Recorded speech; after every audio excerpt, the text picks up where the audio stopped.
The king asked the queen, and the queen asked the dairymaid, "Could we have some butter for the royal slice of bread?" The queen asked the dairymaid. The dairymaid said, "Certainly.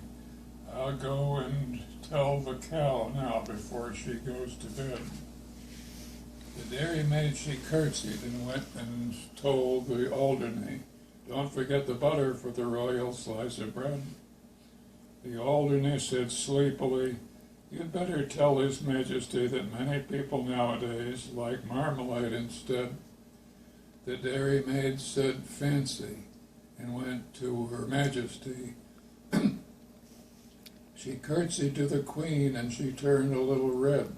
"Excuse me, Your Majesty, for taking of the liberty, but marmalade is tasty if it's very thickly spread." The Queen said, "Oh," and went to His Majesty, talking of the butter for the royal slice of bread. "Many people think that marmalade is nicer. Would you like to try a little marmalade instead?" The king said, "Bother." And then he said, "Oh dear me." The king sobbed, "Oh dearie me," and went back to bed. "Nobody," he whispered, "could call me a fussy man. I only want a little bit of butter for my bread."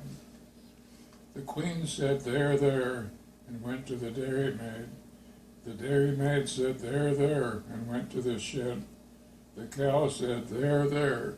I didn't really mean it. Here's milk for his porringer and butter for his bread."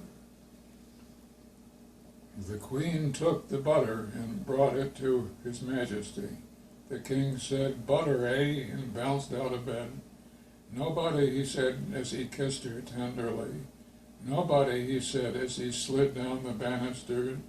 "Nobody, my darling, could call me a fussy man, but I do like a little bit of butter to my bread."